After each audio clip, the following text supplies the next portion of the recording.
Habang lumalangoy si Doña Margaret ng mag-isa, napag-isip-isip niya kung ano kaya ang mangyayari kung malalaman ni Daniel ang katotohanan. Ginawa nilang asawa kong pangkamot. Nangangati sila. Hindi nila sana ginawang pangkamot ang asawa ko. Oo. Nakikita ko kung gaano kalaki ang iyong bulot. Nangupo ka. Masakit mo ito.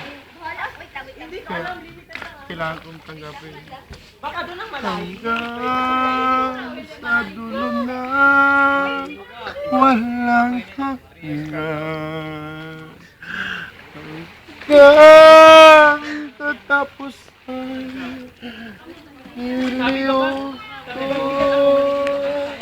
Kailan ama.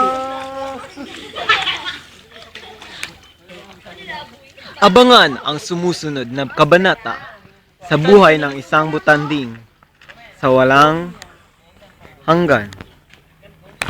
Patingin ulit.